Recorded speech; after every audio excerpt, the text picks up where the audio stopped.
Hi, I'm Paul Battaglia, and this is section 7.1.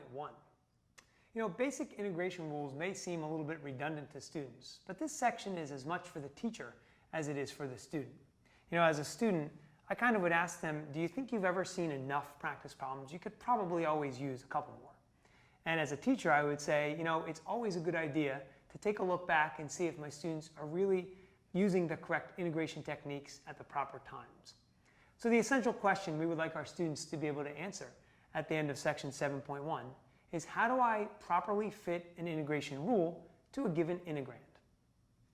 Now, as we do this, it's important to look at example 1, which really does a great job of going into mathematical practice number 1C. Identify an appropriate mathematical rule or procedure based on the classification of a given expression. And what you'll see in example 1 is there are 3 different integration problems, and they all look very similar. And we want students to be able to pick out which technique to use and at what time. And this is sometimes a tough thing to do, believe it or not, even though they've seen a lot of integration at this point.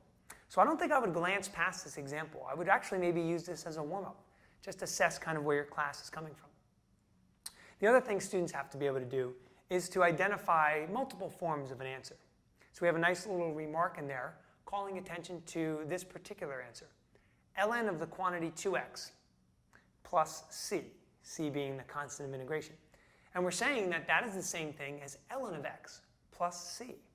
And some students might be mystified by that, and they might start asking you, well, how could that possibly be? Remind them we're looking at log properties. So ln of 2x can be split up into the ln of 2 plus ln of x plus c. But ln of 2, that itself is a constant. So if we combine that with that c, we just make one giant constant.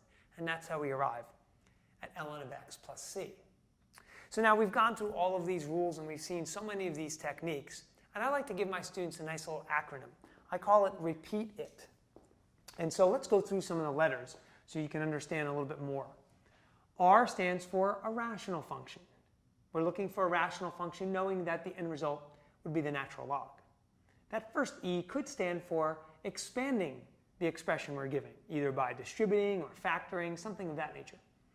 The P would stand for the basic power rule, and the second E could stand for an exponential function. A would stand for an algebraic function of some sort. Can we perhaps use some algebraic techniques to make the integral simpler?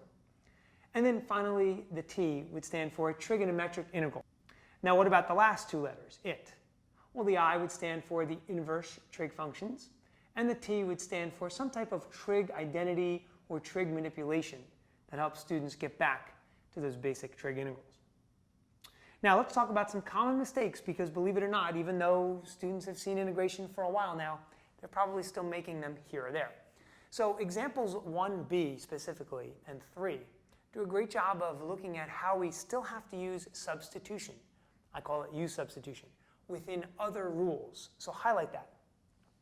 Example 5 does a great job of forcing the student to maybe use trial and error to correctly pick that expression that we use for u when we're substituting. Let students fail at this. I've given students a problem sometimes where I know it might take them 2 or 3 tries to correctly pick u. And that's okay, because they're still tinkering, they're working out the kinks, trying to kind of finalize and master this process, right? Now, the last thing we've done is provide a nice little box after example 6 that highlights some procedures for fitting an integral with a rule.